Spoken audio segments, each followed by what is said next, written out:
Assalamualaikum warahmatullahi wabarakatuh. Perkenalkan, nama saya Ananda Frisca Ayu Roside, NIM 211202449. Yang terhormat dosen pengampu mata kuliah Akuntansi Keuangan Lanjutan 1, Ibu Siti Alia SEMSI, dan teman-teman semua yang menyaksikan video ini. Video ini saya buat untuk memenuhi ujian akhir semester Akuntansi Keuangan Lanjutan 1, yaitu ujian lisan.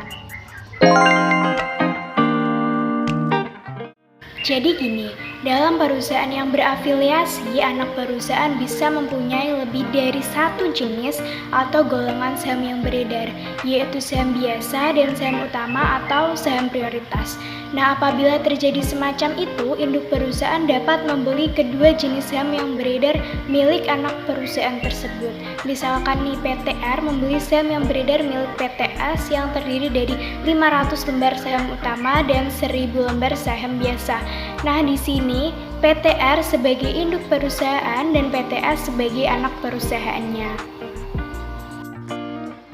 Nah, adanya kepemilikan kedua jenis saham perusahaan tersebut akan mempengaruhi perhitungan dalam hak pemilikan masing-masing jenis saham dalam neraca konsolidasi. Jadi, harus dibedakan besarnya bagian hak pemegang saham menurut jenis saham masing-masing.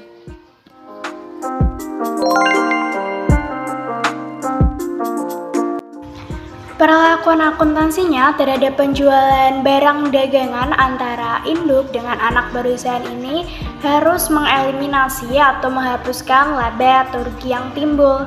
Jika penjualan barang dagangnya dilakukan oleh induk perusahaan, laba atau rugi ini dieliminasi tanpa dipengaruhi oleh adanya persentase pemilikan saham anak perusahaannya.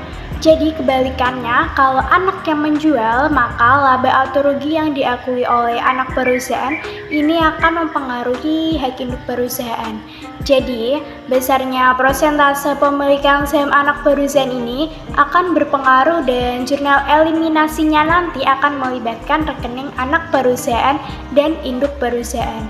Kemudian, jurnal eliminasi yang dibuat juga akan dipengaruhi oleh metode yang digunakan untuk mengakui perubahan modal anak perusahaan.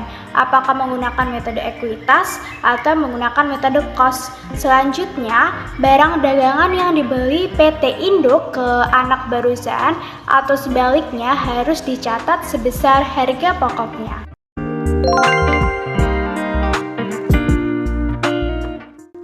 Jika terjadi transaksi penjualan aset tetap antar perusahaan yang berafiliasi, perlakuan akuntansinya ada beberapa. Yang pertama, mengeliminasi atau menghapuskan laba atau rugi yang timbul akibat penjualan aset tetap tersebut.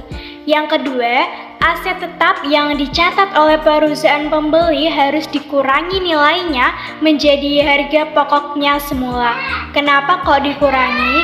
Karena jika dicatat terlalu besar itu akan berpengaruh ke depresiasinya yang juga akan dicatat terlalu besar. Kemudian, akibat adanya depresiasi yang terlalu besar pada catatan pihak pembeli, laba yang ditahan pihak pembeli ini juga akan dinyatakan terlalu kecil. Jadi harus diadakan penyesuaian laba ditahan perusahaan pembeli. Untuk penyusunan neraca konsolidasinya itu tergantung pada metode pengakuan perubahan modal anak perusahaan oleh induk. Apakah menggunakan metode ekuitas atau menggunakan metode cost.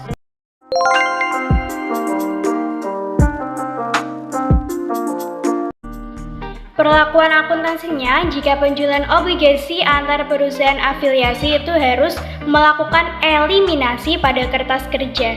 Hal ini bergantung perusahaan induk itu mencatat investasinya menggunakan metode apa.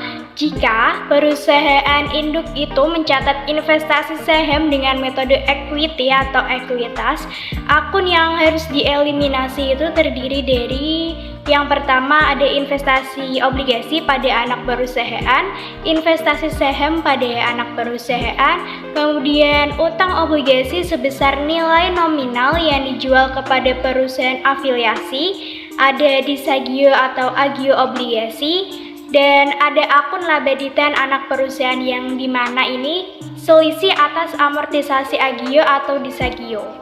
Kemudian jika perusahaan induk menggunakan metode cost, maka akun yang perlu dieliminasi itu ada investasi obligasi pada anak perusahaan, laba ditahan anak perusahaan, utang obligasi, dan yang terakhir disagio atau agio obligasi.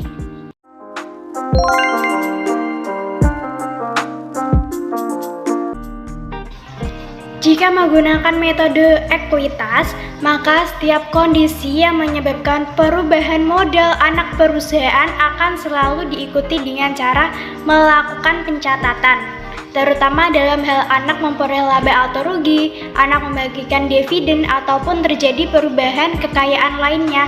Jadi nilai investasinya ini akan berubah-ubah. Jika menggunakan metode cost, induk perusahaan tidak akan langsung melakukan pencatatan dengan menambah atau mengurangi rekening investasinya.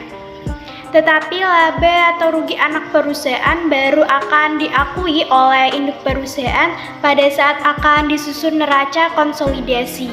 Jadi jurnal yang ada hanyalah jurnal pengakuan dividen dari masing-masing anaknya. Jadi pencatatan menggunakan metode cost tidak sesegera dibandingkan dengan pencatatan menggunakan metode ekuitas. Demikian jawaban yang dapat saya berikan. Kurang dan lebihnya mohon maaf. Wassalamualaikum warahmatullahi wabarakatuh.